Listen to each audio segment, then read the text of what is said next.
नमस्कार मित्रों।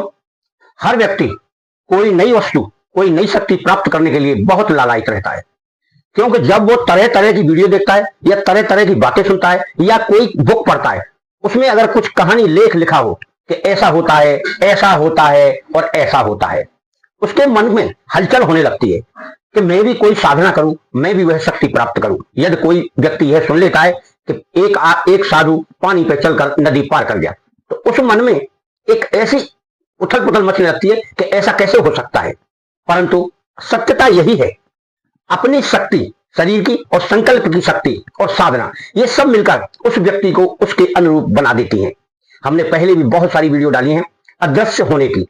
अदृश्य होने की कला, हर आदमी सोचता है मैं अदृश्य होकर बहुत कुछ करूंगा, अच्छा कार्य कभी नहीं सोचता अदृश्य होकर उसका माल उड़ा दूंगा, उसका माल उड़ा के ले जाऊंगा, ऐसा सोचता है। मित्रों, कभी भी आप करने से पहले ही विचारधारा गलत करेंगे, आपको कभी सफलता प्राप्त नहीं होगी। आपको सबसे पहले अपनी क्रियाओं पर ध्यान दो कि मुझे कितना कष्ट उठाना है उसे प्राप्त करने के लिए, और जो इतना कष्ट उठाकर कोई शक्ति प्राप्त करता है तो क्या उसे बुरे कर्म में नष्ट करेगा? कभी नहीं करना चाहिए। मित्रों, हर कोई व्यक्ति अपने मतलब की बात तो सोच सकता है, अपना मतलब तो सिद्ध कर सकता है, परंतु दूसरे को कष्ट नहीं पहुंचाना चाहिए।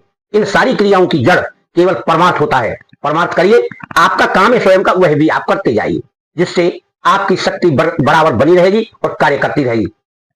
अदृश्य की उस शक्ति को आप अपने अंदर पैदा कर सकते हैं। इसमें कुछ तंत्र हैं, कुछ मंत्र हैं और कुछ क्रिया योग हैं।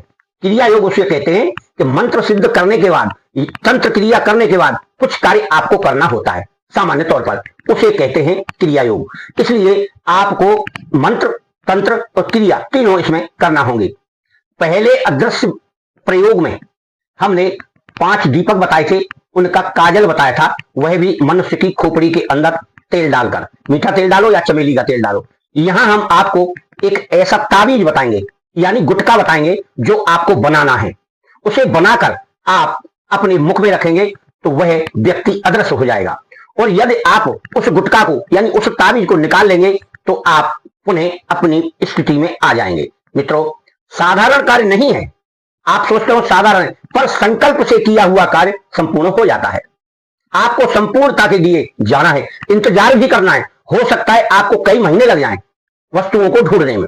इसीलिए बताया गया है कि जब कोई व्यक्ति निर्णय कर लेता है तो अपने कार्य में सफल अवश्य होता है, और थोड़ी बहुत परेशानी के कारण वह कार्य छोड़ देता है तो उसे सफलता प्राप्त नहीं होती है। इसीलिए आपको ध्यान करके जो जो वस्तुएं हम बता रहे हैं वह वस्तुएं आपको एकत्र करना है, और सबसे पहले 1 लाख बार मंत्र का जाप करना है। मंत्र इसमें हम डालेंगे और उसके बाद यह क्रिया करनी है जो हम आपको बता रहे हैं। यह गुटका आपको तैयार करनी है। फिर उसके बाद आपका कोई कार्य नहीं बचा, केवल प्रयोग करना है अदृश्य होने के लिए। तो इसमें आप विशेष तौर से ध्यान रखिए, जीव हत्या आपको नहीं करना है, केवल इंतजार करना है कि उस इंतजार में वह आपको कैसे प्राप्त हो। गोरोचन, असली गोरोचन आप प्राप्त करिए। गोरोचन बाजार में मिलेगा, कई प्रकार का मिलता है, पर आप असली की तलाश करिए। मालकांगनी के फूल, मालकांगनी एक सरसों जैसा होता है, उसको आप बोइए, उसमें फूल लगेगा, वो फूल एकत्र करिए। उस समय का इंतजार आपको करना होगा। और बिल्ली की आंख और बिल्ली का बाल, आपको मारना नहीं है, विद्या पास नहीं होगी। इंतजार करिए बिल्ली कहां आपको मरी हुई मिले, चाकू से निकाल लीजिए और बाल ले लीजिए। सारी क्रिया गुप्त करना है, तो कटाकी नहीं करना है। तो अगर एक एक वस्तु आप एकत्र कर रहे हैं तो एक एक वस्तु एकत्र करें। उसके बाद में मालकांगनी का जब फूल निकलता है तब आपको इंतजार करना है कि अब वह क्रिया सिद्ध होगी। ये 3 चीज हो गई।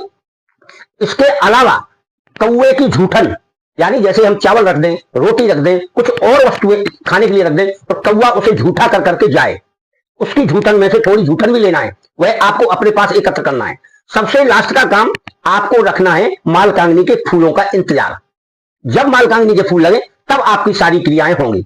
मानकर चलिए बिल्ली मरी हुई भी मिल गई और आपको गोरोचन भी मिल गया, कौवे की झूठन भी मिल गई, पर फूल तो नियत समय पर लगेंगे, उसका तो आपको इंतजार करना होगा।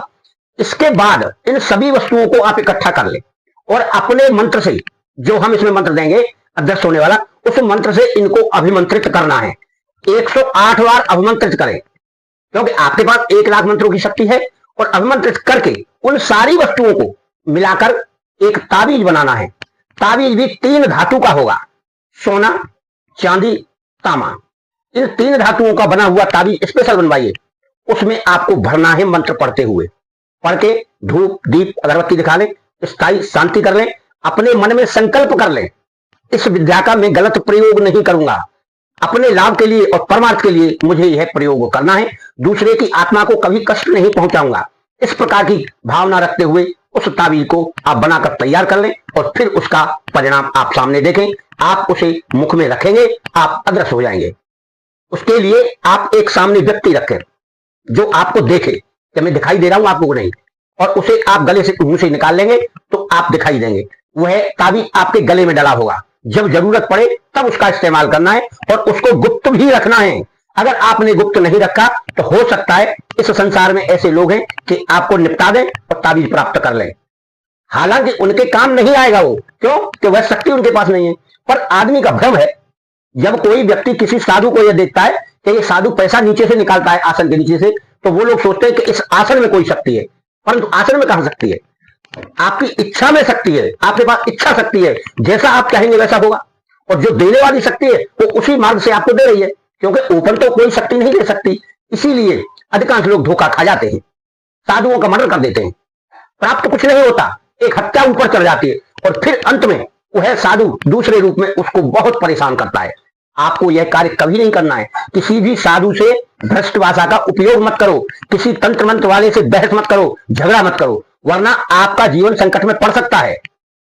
क्योंकि वह तो साधना करता है, उसे हो सकता है किसी बात पर थोड़ा क्रोध भी आ जाए, पर आप तो संयम में रह सकते हैं। क्योंकि जब आप उससे अनेक अनेक प्रकार के प्रश्न करेंगे बेमतलब के, तो उसे गुस्सा आना स्वाभाविक है। आपको करना कुछ नहीं है, आपकी जिज्ञासा है कि ये कर क्या रहा है और हम क्या इससे सीख सकते हैं, परंतु आपने निवेदन किया ही नहीं। आप निवेदन करिए, तब वह आराम से आपको बताएगा। मित्रों, बड़ी ही विडंबना है, लोग इतने लालच में आकर व्यक्तियों को परेशान करते हैं। आप ऐसा मत करिए। इसका मंत्र है ये, अदृश्य होने का यह मंत्र याद कर लें, उसे उसी तरह जाप करें। इसी मंत्र का जाप आपको 1 लाख बार करके सिद्ध कर लेना है।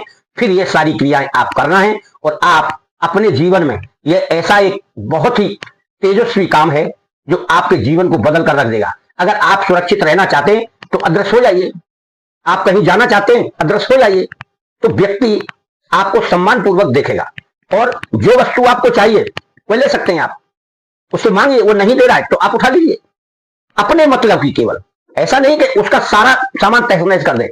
आपको अगर कोई चीज लेना है तो उसे ले लीजिए, वो नहीं दे रहा तो उठा लीजिए अदृश्य रूप में, उसे पता ही नहीं चलेगा।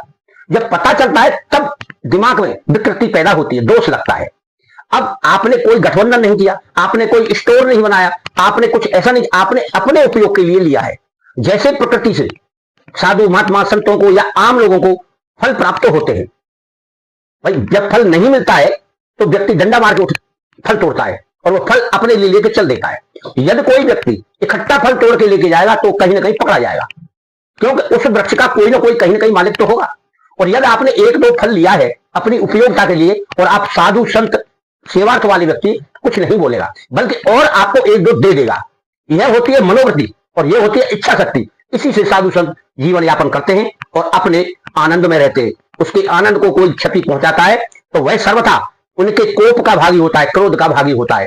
साधु संतों से कभी बहस नहीं करना चाहिए। उनकी सेवा में आपके पास जो हो वो दे दीजिए, नमस्कार कर लीजिए, प्रणाम कर लीजिए, आशीर्वाद ले लीजिए, तब आपका जीवन सफल होगा। मित्रों, हमेशा सावधान रहकर अपने और अपने परिवार को हमेशा सुरक्षित रखने का काम आपका है। आप घर के मुखिया हैं, अच्छा कार्य करेंगे अच्छा परिणाम होगा, बुरा कार्य करेंगे बुरा परिणाम होगा। मेरी तो आप सबसे यही निवेदन है कि मैं आपको हमेशा जो इस वीडियो में या सब वीडियो में बताता हूं कि आप अपने आप को नियंत्रित करके साधना करें, भगवान का नाम लें, कोई गुरु बना लें और आप अपने जीवन को सफल बनाएं। एक ही बार गुरु बनाना होता है, बना लीजिए, उसके मंत्र का जाप करिए, जो विद्या आपको दे दे वो करिए। सभी विद्याएं कोई प्राप्त नहीं कर सकता, करेगा क्या उनका? एक साध है सब सदैव, सब साध है सब जाए। सबकी तरफ आप दौड़ दौड़ के भागेंगे, आज ये किया कल वो किया, कल वो किया, कल वो किया, इससे कुछ भी प्राप्त नहीं होगा। हम बहुत सारी वीडियो डालते हैं पर हम करते वही है जो शुरू से कर रहे हैं। इसके अलावा हम कुछ नहीं करते और ना हम करना चाहते, क्योंकि सारा कार्य हम उन्हीं मंत्रों से करते हैं। मित्रों, आपका भी ऊपर वाला प्रभु गुरुदेव माताजी कल्याण करें और हमेशा आपका परिवार सुखी रहे। धन्यवाद।